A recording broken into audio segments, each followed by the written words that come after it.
Big tech built the most powerful attention machine in history. Now regulators are circling, lawsuits are piling up, and the question isn't about monopoly power anymore. It's become about addiction. We've seen this movie before with big tobacco, denial, regulation, and then a massive repricing of risk. But here's the twist. When disruption hits, capital doesn't just leave, it rotates, sometimes into places that most investors aren't even looking yet. Maybe they should be looking up. Joining me today is Matt Tuttle from Tuttle Capital.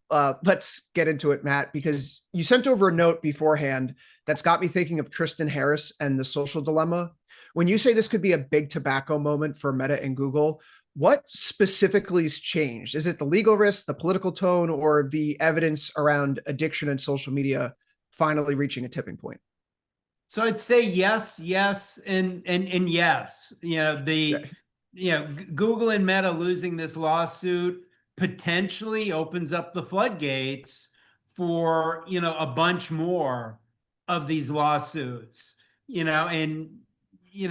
can think what you want of it. I mean, personally, I'm not going to sue McDonald's if I get fat. I make a decision and it is what it is. But we're in a litigious society. You could imagine a slew of lawsuits now coming out of this. And I would be more surprised if we didn't see that. You mentioned being in a litigious society. America has 3 times per capita lawyers as engineers, whereas in China, that's flipped over and you're talking to the son of 2 attorneys. So I know that all too well. So is the core accusation here that these platforms are engineered for addiction? Does that fundamentally change their ad model?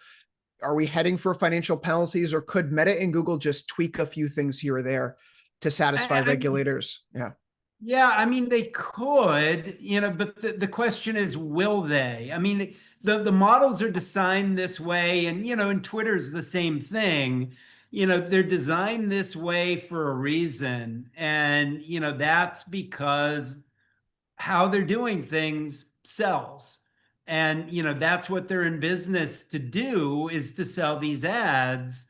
So I got to think, with the power that these companies have, they're only going to change the algorithms if there's no other choice. You've mentioned that it's kind of hard to read the market reaction with respect to these lawsuits and news, in part because of the war and the general rotation out of the Mag 7 in recent months. Do you think the market is, broadly speaking, underpricing this risk right now because its attention is elsewhere? Or do you, as a trader, just treat this as noise until proven otherwise? So I don't think the market is underpricing this risk from the standpoint of the Mag 7s were selling off before the war.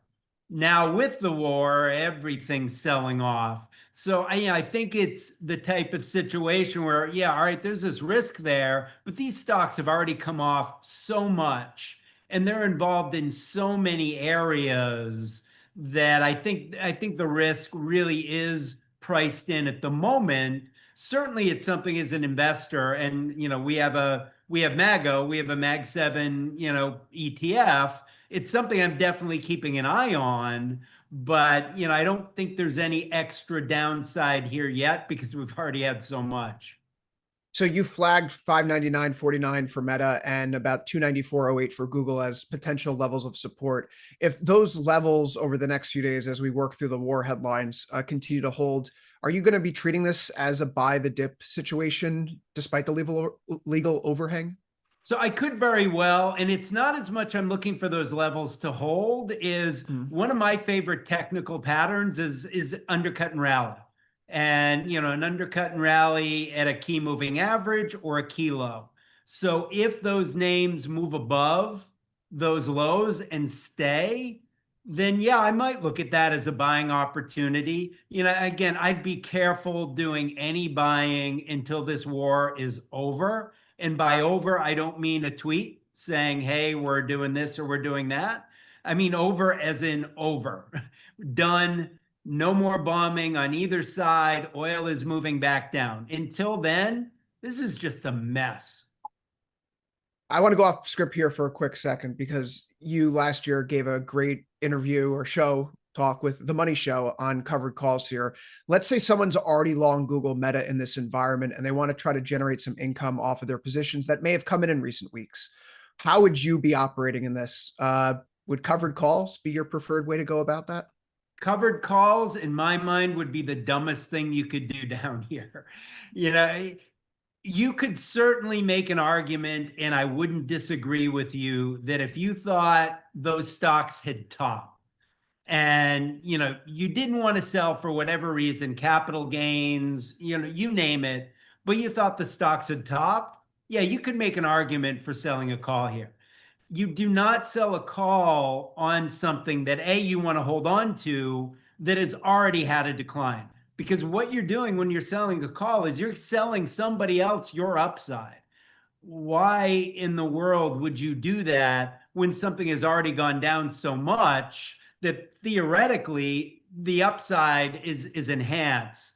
So if anything, I'd do a portfolio secured put, or probably a put spread, where I'd sell a put and then I'd buy a protected put down lower. And that's what we do on the Mag 7. That's our MAGO ETF in a nutshell. We own the 7 stocks and then we have put spreads on them. That's how I generate income, because it gives you the entire upside. That's very much in line with how tasty traders typically approach the market, especially in a time like this when volatility is extremely high.